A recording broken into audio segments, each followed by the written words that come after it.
Shalom Bapak Ibu Saudara yang Tuhan kasihi, kita akan dengarkan firman Tuhan pada hari Sabat pada hari ini.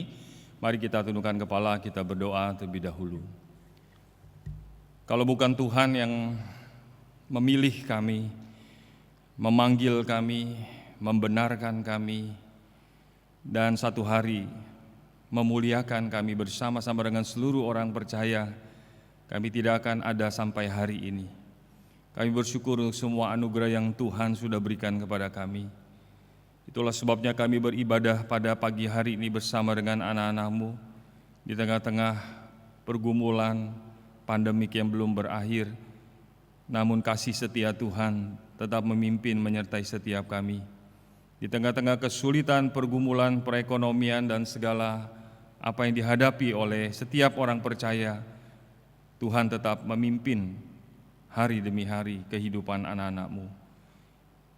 Berfirmanlah kepada kami supaya sepanjang minggu ini kami boleh menghidupinya di dalam keseharian kami, di dalam pergumulan-pergumulan setiap kami. Demi Kristus kami berdoa dan mengucap syukur. Amin. Silakan duduk Bapak Ibu Saudara yang Tuhan kasihi. Kita akan mendengarkan firman Tuhan diambil dari Mazmur 139 ayat 13 sampai 16 dan juga satu bagian lagi dari Yohanes pasal 9 ayat 1 sampai dengan yang ketiga. Saudara yang Tuhan kasihi, pertama-tama kita bersyukur kepada Tuhan sekalipun ada beberapa jemaat Tuhan yang terkena varian Omikron, tapi beberapa juga sudah melaporkan sudah kembali pulih dan sehat seperti semula. Kita bersyukur untuk kebaikan Tuhan. Juga kita tetap berdoa buat mereka yang masih terpapar, kiranya Tuhan menolong memulihkannya. Tuhan tetap memimpin saudara-saudara, juga tetap memimpin yang saat ini mungkin sedang dalam pergumulan menghadapi kelemahan. Hari ini kita mau merenungkan tentang tema mempercayai Allah untuk apa adanya kita. Saya sempat memperhatikan statistik kurang lebih 7,9 miliar, hampir 8 miliar penduduk populasi dunia. Dengan 8 miliar itu saudara kalau perhatikan tidak ada satu pribadi pun yang sama. Bahkan dua orang yang kembar identik juga memiliki kepribadian dan identitas yang berbeda. Kalau saudara memperhatikan sidik jari kita, maka sangat menarik ketika kita memperhatikan tidak ada lengkungan-lengkungan garis di dalam sidik jari seseorang yang sama persis. Betapa Tuhan menciptakan saudara dan saya dengan keunikan yang tidak dimiliki oleh makhluk-makhluk yang lainnya. Itulah sebabnya betapa rumit manusia dengan segala identitasnya. Kalau saudara mempelajari dan melihat secara medis, 3 bulan pertama orang ada di dalam kandungan yang masih berupa embrio, yang masih di dalam kandungan ibu, maka 3 bulan pertama Tuhan mulai membentuk itu yang namanya sidik jari. Bahwa saudara kalau membuat paspor, KTP, identitas yang lainnya, saudara diminta untuk mencap sidik jari sebagai bentuk identitas saudara yang berbeda dengan orang yang lain. Di dalam bagian Mazmur 139, kalau saudara perhatikan, pemazmur juga menyatakan bagaimana kekagumannya dan bagaimana ketidakmengertiannya akan karya Tuhan. Tadi kita sudah membaca, saya akan membaca ulang ayat 13 dan ayat 16 saja. Saudara bisa mengikuti di dalam slide yang saya sudah persiapkan. Mazmur 139 ayat 13 dan 16. Demikian firman Tuhan. Sebab Engkaulah yang membentuk buah pinggangku, menenun aku dalam kandungan ibuku. Matamu melihat selagi aku bakal anak, unformed substance, embrio. Dan dalam kitab-Mu semuanya tertulis hari-hari yang akan dibentuk sebelum ada satupun daripadanya. Yang pertama kita perhatikan tujuan daripada Tuhan membentuk saudara secara unik dengan tujuan yang spesial, juga yang unik yang tidak dimiliki oleh orang lain. Baik kondisi fisik kita maupun kemampuan kita, bakat kita, karunia kita, keahlian yang Tuhan berikan kepada saudara, kepada saya masing-masing berbeda. 7,9 hampir 8 miliar orang diciptakan dengan tidak ada yang sama satu dengan yang lain. Sehingga di dalam pergumulan pemazmur Daud mengatakan di ayat 14, aku bersyukur kepadamu oleh karena kejadianku dahsyat dan ajaib. Pernahkah saudara merenungkan bagaimana Tuhan satu hari saudara dan saya pun pernah ada di dalam kandungan seorang ibu. Kita semua mengalami yang namanya ada di dalam kandungan seorang ibu. Kita tidak mengerti bagaimana Tuhan menenun, bagaimana Tuhan membentuk, bagaimana Tuhan membentuk sidik jari kita yang hanya berupa lengkungan-lengkungan dan tidak ada yang sama. Sekalipun bisa rusak, tapi nanti tetap terbentuk lengkungan pola sidik jari yang tidak akan pernah sama. Itulah identitas saudara, itulah identitas saya. Sehingga kalau kita merenungkan bagian ini, seorang teolog John Calvin berkata di dalam bukunya yang terkenal Institutes of Christian Religion, buku yang pertama, pasal pertama, dia katakan untuk mengenal diri kita, siapa kita, apa tujuan Tuhan dalam hidup kita, kita harus mengenal siapa pencipta kita. Maka mengenal diri dengan mengenal Tuhan, dua hal yang saudara dan saya tidak bisa pisahkan. Kalau saudara mau mengenal diri kita, identitas kita, siapa kita, maka Calvin mengatakan tidak bisa tidak, kamu harus kembali kepada Tuhan, kepada Allah yang menciptakan engkau. Baru engkau tahu siapa dirimu, baru engkau kenal siapa dirimu. Tanpa engkau mengenal Allah, engkau tidak bisa mengenal dirimu. Demikian sebaliknya, mengenal Allah juga tidak bisa kita lepaskan dari mengenal siapa diri kita. Sehingga kedua hal ini saudara tidak bisa dipisahkan. Dan sangat menarik, John Calvin mengatakan kalau kita mengenal diri, mengenal Allah, maka kita akan memiliki pemahaman yang seimbang. Orang yang tidak mengenal Allah, dia tidak bisa mengenal dirinya. Orang itu bisa menganggap dirinya paling hebat, dia akan menyombongkan diri. Atau sebaliknya, dia begitu bisa merasa dirinya tidak berdaya. Ada orang-orang tertentu yang begitu bangga, merasa hebat, merasa super, merasa segala-galanya dia mampu karena tidak pernah mengenal Allah. Tapi di sisi lain ada orang yang begitu frustasi, ada orang yang begitu merasa minder, menganggap dirinya begitu rendah. Kenapa? Karena dia tidak pernah mengenal siapa Allahnya. Jadi kalau saudara dan saya mau mengenal diri, mari kita mulai dengan mengenal Allah. Demikian sebaliknya kalau kita mau mengenal siapa Tuhan, maka kita harus mencari tahu siapa diri saya. Bahkan sejak menjadi embrio, sejak kita belum dilahirkan di dalam kandungan ibu kita mulai bergumul, Tuhan, apa yang menjadi tujuanmu? Menciptakan saya secara unik, berbeda dengan orang lain. Penampilan saya berbeda, ada orang yang tubuhnya memang begitu lebih besar, badannya besar, tulangnya besar, tapi ada juga orang yang langsing, semuanya serba kecil. Tulang di bagian lengannya juga kecil. Ada saudaranya yang lain tulangnya lebih besar, walaupun sama-sama satu ibu dari kandungan yang sama. Masing-masing kita diciptakan secara unik, apa adanya kita. Bicara tentang fisik kita, kepribadian kita, dua hal. Tentang apa yang kita bisa lihat dari penampilan kita, juga dari bakat kita, karunia kita, kemampuan kita, begitu kompleks satu dengan yang lain. Kalau saudara memperhatikan dan saya memperhatikan lebih maju lagi tentang Daud. Daud pun pernah berpikir, Tuhan menjadikan dia seorang raja. Ternyata dia berpikir mau mempersiapkan, membangun bait Allah untuk tabut perjanjian. Tapi ternyata Daud salah. Dia berpikir Tuhan menjadikan dia raja dengan semua potensi, dengan semua yang ada. Maka Daud berpikir Tuhan bukan hanya memilih aku jadi raja, mempersiapkan aku juga Tuhan mau aku membangun bait Allah. Ternyata Kalau saudara perhatikan 1 Tawarikh 28 ayat 3 dan 6, di sana dikatakan, "Tetapi Allah telah berfirman kepadaku," kata Daud, "engkau tidak akan mendirikan rumah bagi namaku, sebab engkau ini seorang prajurit dan telah menumpahkan darah.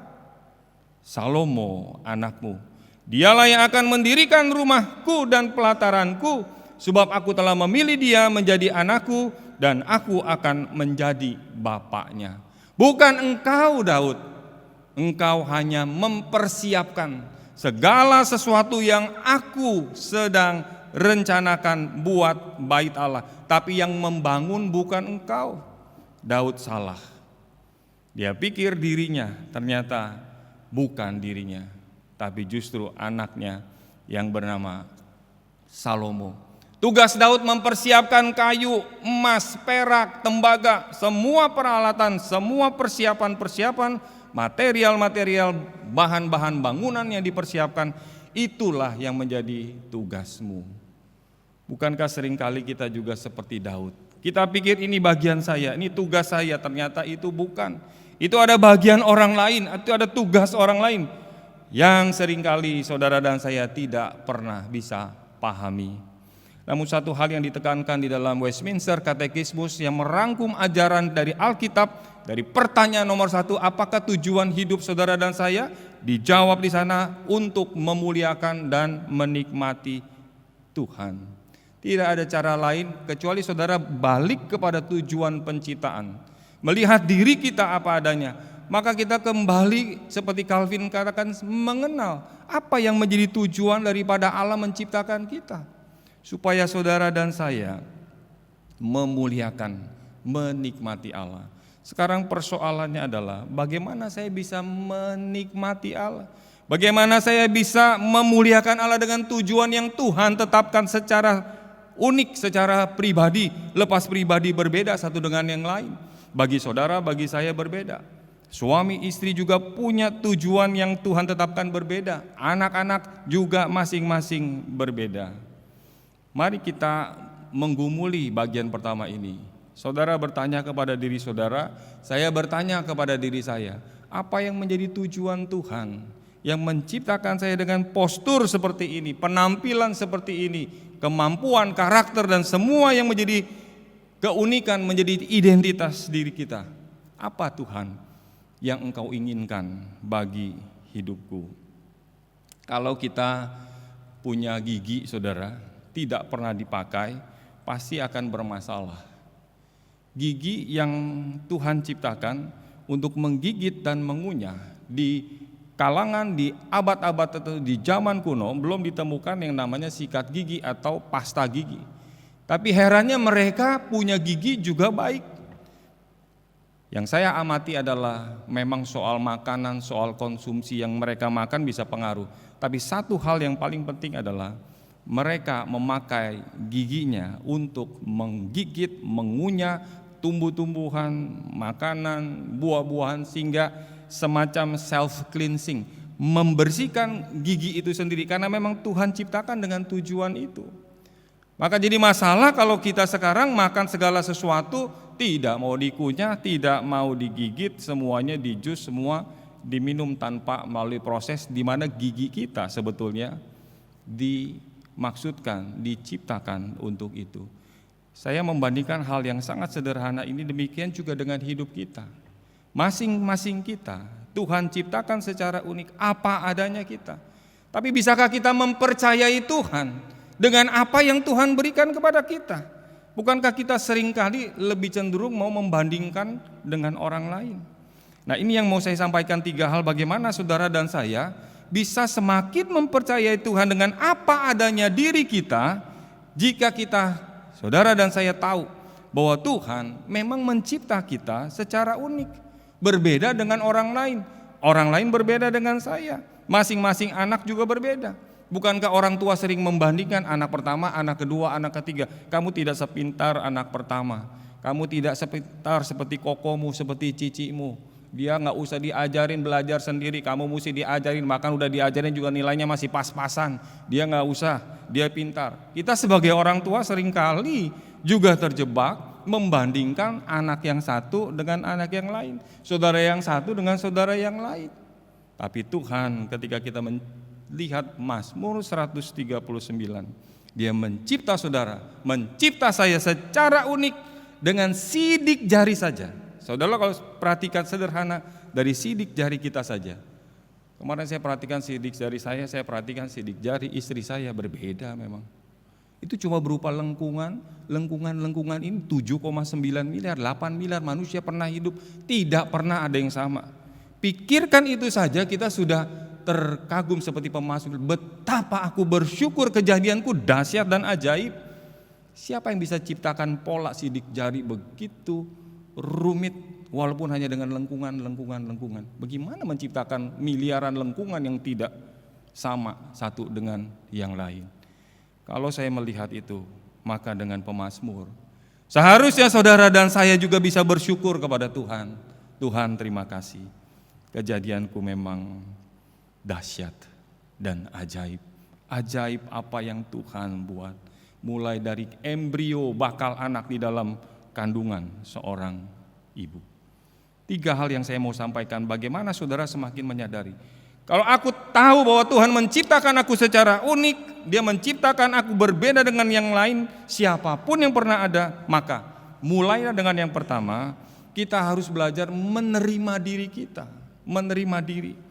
Memang kalau menerima yang baik-baik gampang. Tapi bagaimana kalau menerima kekurangan, bahkan kecacatan, ketidaknormalan dalam diri kita? Sehingga waktu Tuhan Yesus berjumpa dengan seorang yang buta di dalam Yohanes pasal 9, dilahirkan buta ayat 1-3. Mari kita lihat Yohanes 9 ayat 1-3. Waktu Yesus sedang lewat, Ia melihat seorang yang buta sejak lahirnya. Murid-muridnya bertanya kepadanya, Rabi, siapakah yang berbuat dosa? Ini pandangan umum dari zaman perjanjian lama, perjanjian baru sampai hari ini. Kalau ada orang dilahirkan cacat, langsung yang ditanyakan siapa yang berbuat dosa. Saat itu pun Tuhan Yesus ditanya, Rabi, siapakah yang berbuat dosa? Orang ini sendiri, maksudnya orang yang lahir buta itu, atau kemungkinan kedua, orang tuanya, sehingga ia dilahirkan buta. Jawab Tuhan Yesus, bukan dia dan bukan juga orang tuanya. Dia enggak berdosa, orang tuanya juga enggak salah, papi maminya juga enggak berdosa. Tetapi Tuhan Yesus menjawab apa? Karena pekerjaan-pekerjaan Allah harus dinyatakan di dalam Dia.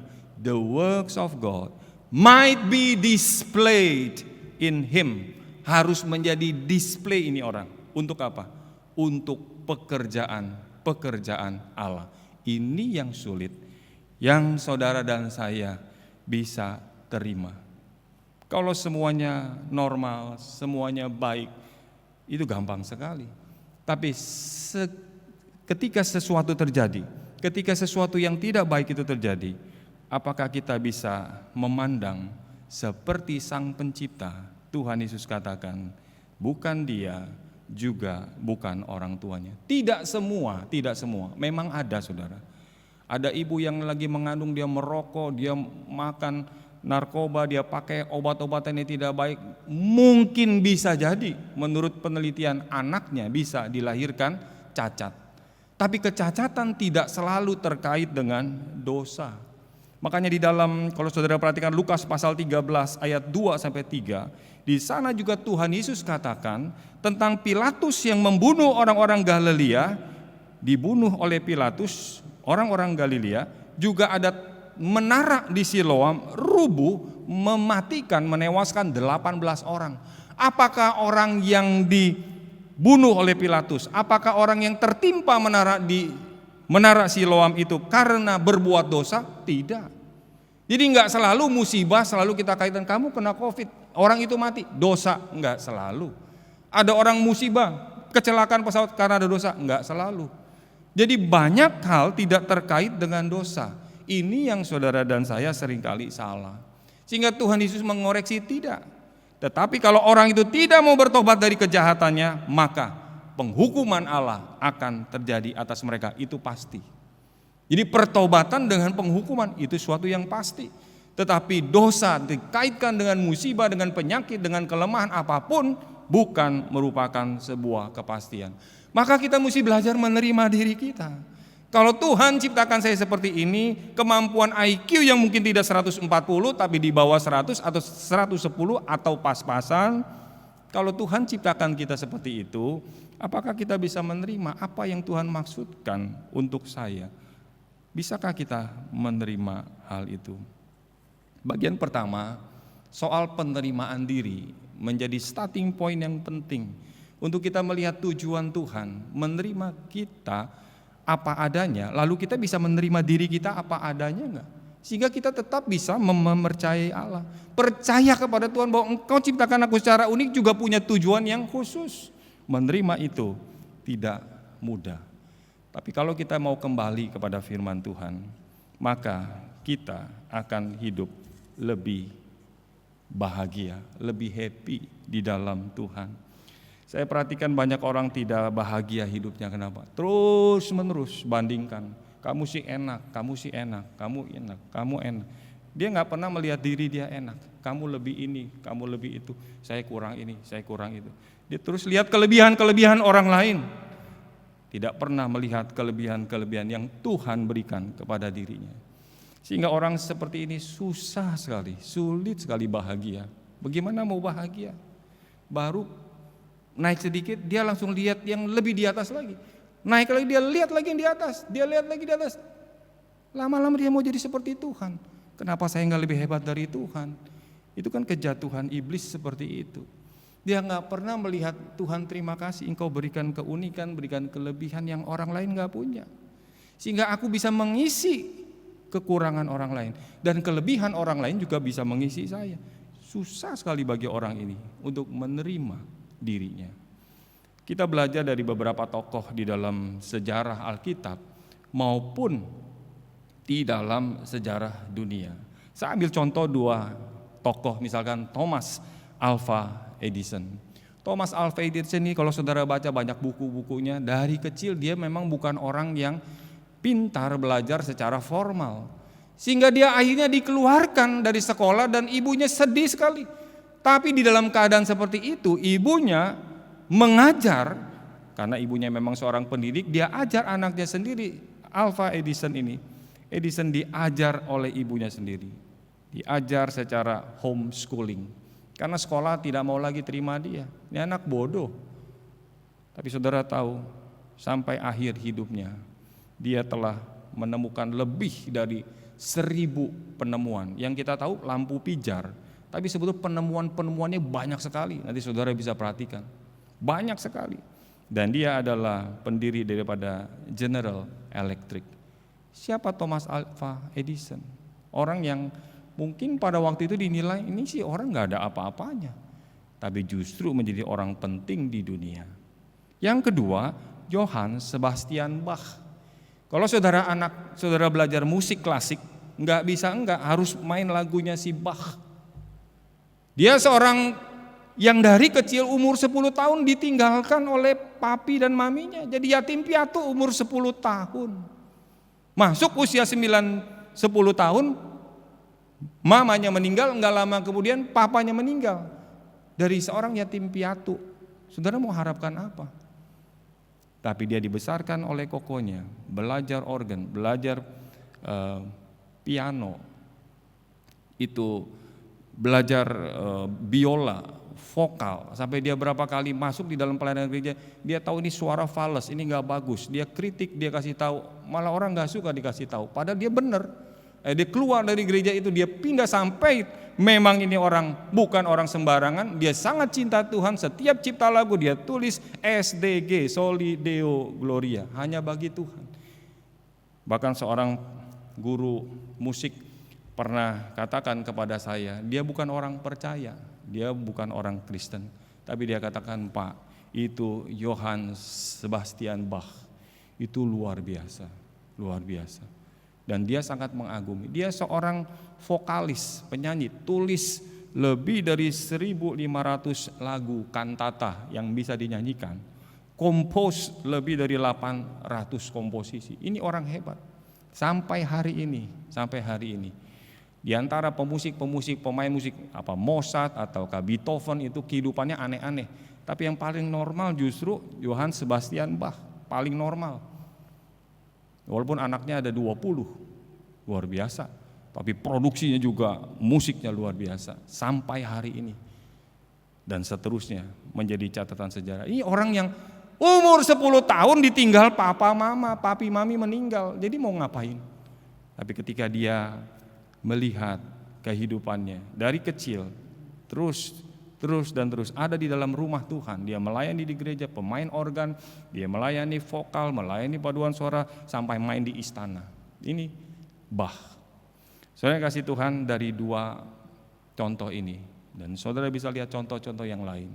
Orang yang bisa menerima dirinya, keadaannya, tidak berontak, tidak pikir mundur, mengapa saya tidak dilahirkan di keluarga yang kaya sih? Kenapa keluarga saya pas-pasan sih? Kenapa keluarga saya kayak begini, kok teman saya lebih enak? Nah, orang seperti itu sampai mati hidupnya seperti itu aja, cuma penuh dengan iri hati, nggak pernah bisa menerima Tuhan, aku bersyukur.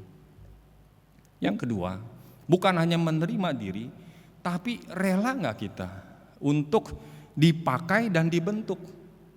Dipakai dan dibentuk oleh Allah. Bilangan pasal 12 ayat 7-8 berkata, bukan demikian hambaku Musa. Ini saya mau maju kisah tentang Musa. Musa pernah dihina, Musa pernah dilecehkan oleh koko sama cicinya, oleh kakaknya, oleh abangnya, Harun dan Miriam.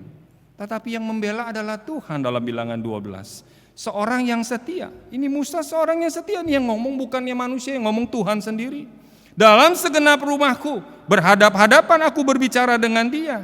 Terus terang bukan dengan teka-teki, memandang rupa Tuhan. Ia memandang rupa Tuhan seperti sahabat bicara. Mengapa kamu tidak takut mengatai hambaku Musa? Saudara perhatikan baik-baik. Musa ketika Tuhan mau menunjukkan kepadanya, aku punya tujuan yang khusus, yang unik kepada Musa, maka Musa harus rela bukan hanya dipakai oleh Tuhan menjadi alatnya, tapi juga dibentuk. Saudara tahu berapa tahun Tuhan memproses Musa? 40 tahun pertama Tuhan persiapkan Musa di Mesir, belajar ilmu pengetahuan di Mesir, karena pada waktu itu ilmu pengetahuan Mesir yang sangat terkenal. Belajar baca tulis. Ternyata untuk mempersiapkan Kejadian, Keluaran, Imamat, Bilangan, Ulangan, 5 kitab pertama yang disebut kitab Taurat ditulis oleh Musa. Apa jadinya kalau Musa buta huruf, nggak tahu apa-apa? Nggak bisa dia tulis 5 kitab. Tuhan tahu kamu harus pergi ke Mesir, Musa 40 tahun. Jadi anak putrinya Firaun, diangkat dari sungai. Kita tahu kisah itu. Tidak berhenti sampai di situ. Keluar dari Mesir 40 tahun yang kedua, tahap kedua, belum selesai 40 tahun. Masuk ke dalam gurun pasir, menggembalakan kambing domba mertua punya si Yitro. 40 tahun lagi diajar bagaimana sabar, bergaul dengan si embe, nggak pernah ngomong sama orang, ngomongnya cuma sama kambing domba. 40 tahun. Barulah setelah 80 tahun sampai umur 120, 40 tahun tahap yang ketiga, baru Tuhan bilang, sekarang cukup, kamu mulai belajar menggembalakan umatku sendiri. Bukankah kita tidak suka dibentuk, diproses oleh Tuhan? Kita maunya langsung dipakai oleh Tuhan jadi alat yang hebat. Mana bisa, gak ada. Contoh di Alkitab, tidak pernah ada orang seperti itu. Saya memperhatikan bagaimana juga Daud diproses oleh Tuhan. Saudara tahu, Daud yang tulis Mazmur 139, umur sekitar 15 tahun menurut para ahli. Dia sudah diurapi oleh Nabi Samuel, urapi Samuel bukan kakak-kakak yang lain. Dia Tuhan bicara sama Samuel, tapi yang namanya Daud yang masih muda, umurnya sekitar 15-17 tahun. Ketika dia urapi menjadi raja, Daud pikir bentar lagi gue jadi raja. Saudara tahu tunggu berapa lama? Tuhan suruh Daud diproses, dibentuk. Saya pikir setahun, 2 tahun, 3 tahun, 4 tahun cukuplah, 5 tahun, 10 tahun. Ternyata saudara, umur 30 tahun Daud baru jadi raja. Jadi kira-kira 15 tahun kemudian baru Daud boleh menduduki posisi sebagai raja. Dalam proses 15 tahun Tuhan ajar dia supaya engkau tetap percaya kepadaku untuk apa yang aku kerjakan bagimu, supaya kamu belajar banyak 15 tahun. Daud tetap dengan rendah hati, dia ikut pimpinan Tuhan sampai akhirnya 15 tahun kemudian di usianya sekitar 30 tahun baru dia menjadi raja. Wah saudara, kalau kita lihat kisah daripada Daud, betapa juga Daud nggak mengerti. Apakah seperti ini pimpinan Tuhan kepadaku? Ini bagian yang ketiga yang saya mau sampaikan, tentang bukan hanya kita menerima, tapi kita rela dibentuk. Tapi yang ketiga, maukah kita juga seperti Daud dituntun oleh Tuhan. Saya mau bacakan 1 Samuel pasal 22 ayat 3. 1 Samuel 22 ayat 3. Belajar mempercayai tuntunan Tuhan. Maka Daud ketika di dalam proses tadi 15 tahun untuk menunggu, dia juga gak ngerti. Kenapa Tuhan sudah mengurapi saya jadi raja, kenapa saya jadi kumpul sama orang-orang stres. 400 orang saudara. Di Goa Adulam ketika dia dikejar, kok mau jadi raja malah dikejar sama Saul, apa maksud Tuhan? Dia juga gak ngerti. Bukankah saudara juga seringkali gak ngerti? Katanya Tuhan janji sama saya, jawab doa saya. Katanya Tuhan menyertai saya, kok begini keadaannya? Kok seperti ini, saya gak bisa terima Tuhan. Coba baik-baik perhatikan 1 Samuel 22 ayat 3. Mari kita baca 1 Samuel 22 ayat 3.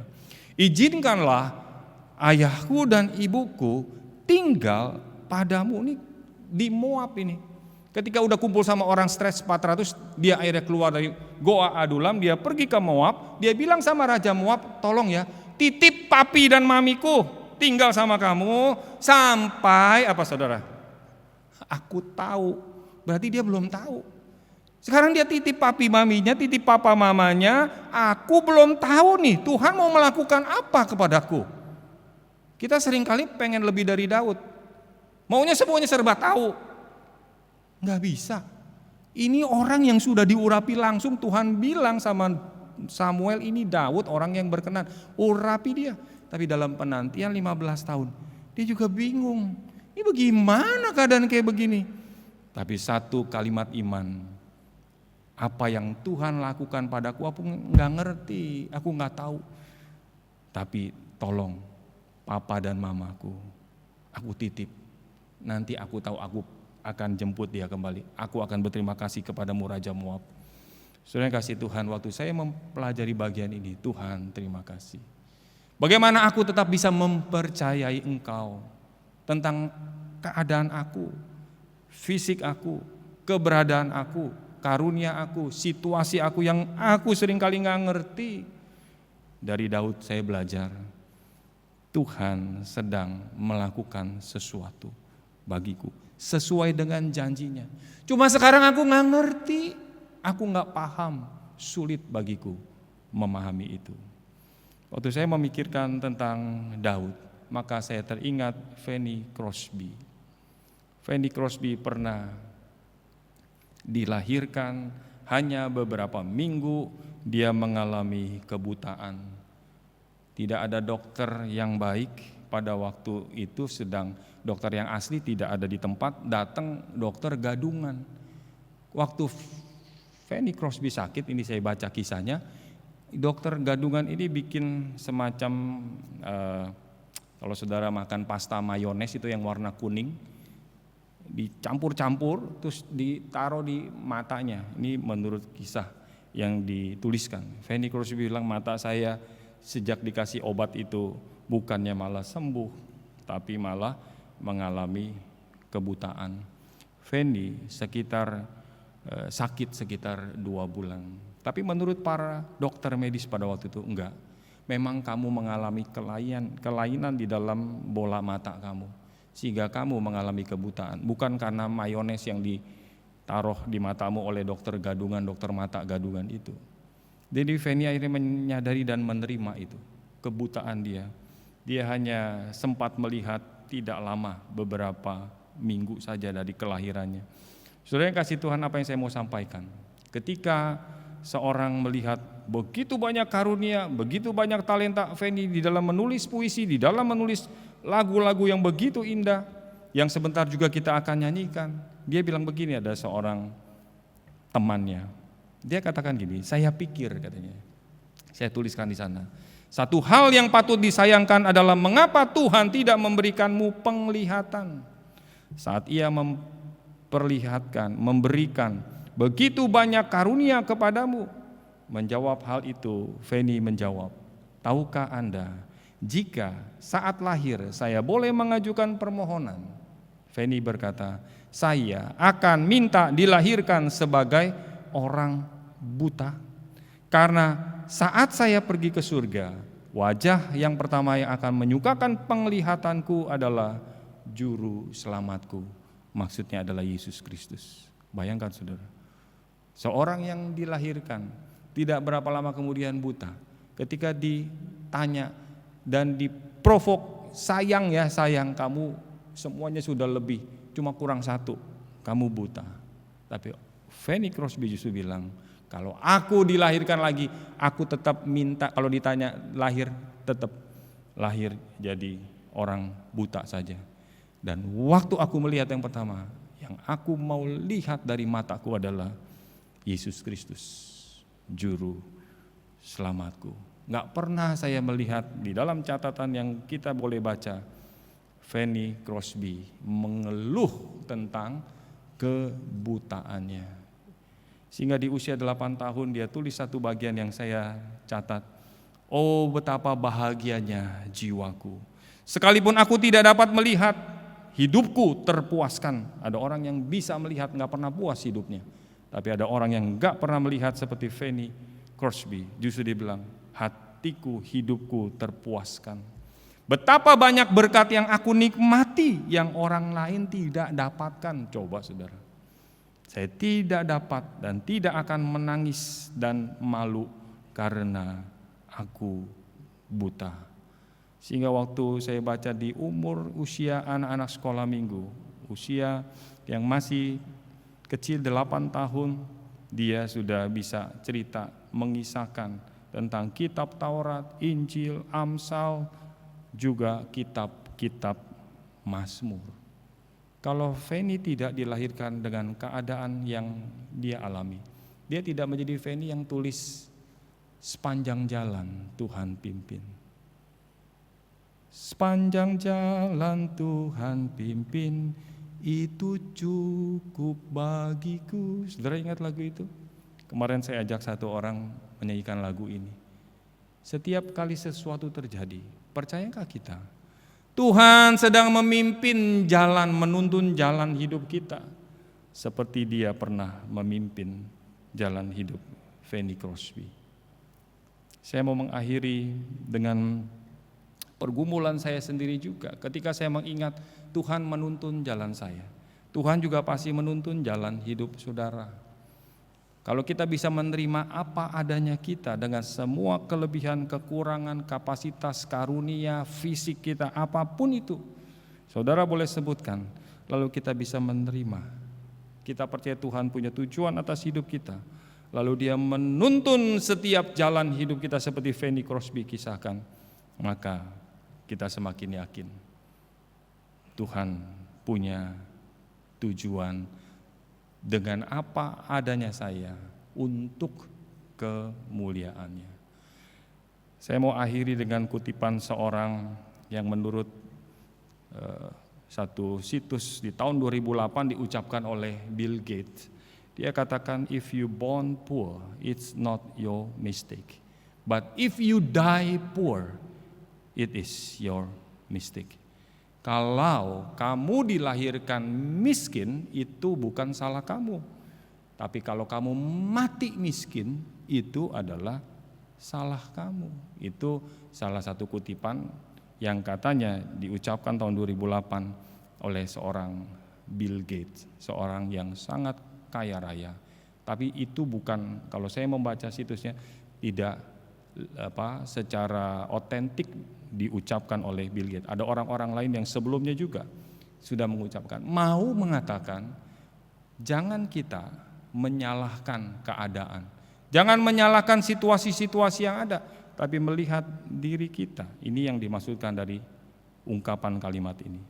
Tapi saya mau mengakhiri dengan satu bagian firman Tuhan dari bagian ini, dari tema bagaimana kita mempercayai Allah. Bagaimana saudara mempercayai Allah di dalam keadaan kita apa adanya.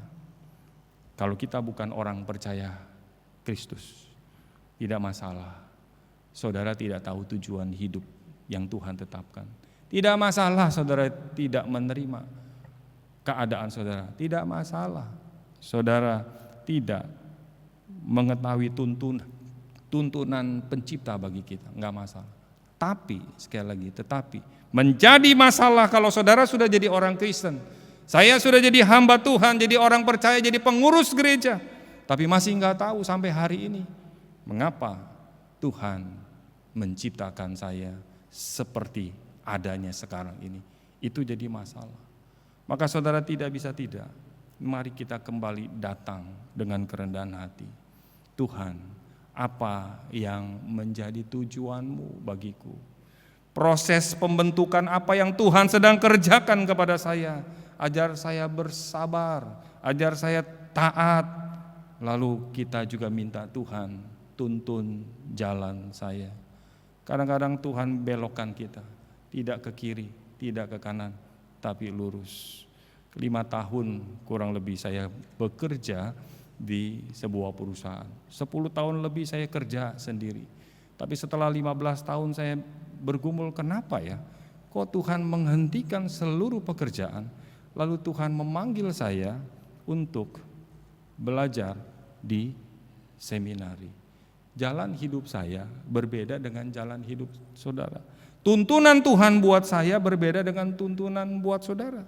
Maukah kita, pertanyaan terakhir, kembali datang kepada Tuhan dengan kerendahan hati, tetap mempercayai Tuhan dengan segala sesuatu, situasi, kondisi yang kita sedang jalani, namun kita tetap bergerak, aktif, mencari tahu, bergumul, tetap mengerjakan bagian yang harus kita kerjakan. Seperti yang Daud tadi katakan, sampai aku tahu apa yang dilakukan Allah kepadaku. Amin. Saya undang saudara bangkit berdiri, kita akan menaikkan pujian ini ditulis oleh Fanny Crosby. Ada 8.000 lebih lagu kidung ditulis. Salah satunya adalah sepanjang jalan Tuhan pimpin, itu cukup bagiku. Mari kita naikkan pujian ini 2 kali. Sepanjang jalan Tuhan pimpin, itu cukup bagiku. Rahmat-Nya selalu serta dan melindungi daku. Penghiburan dari surga jika Tuhan sertaku, karena tentulah semua diperbuatnya baik itu, karena tentulah semua diperbuatnya baik itu. Jadikan pujian ini sebagai doa kita kepada Tuhan. Tuhan, pimpin sepanjang jalan, tuntun aku, supaya aku semakin memahami, semakin mempercayai Engkau dengan segala keberadaanku. Tidak iri hati dengan orang lain, dengan segala kesuksesan, kelebihannya, tapi semakin mengucap syukur melihat pimpinan Tuhan bagi hidup kita masing-masing, dan kita semakin memuliakannya. Sepanjang jalan Tuhan pimpin, itu cukup bagiku. Rahmat-Nya selalu serta melindungi daku. Penghiburan dari surga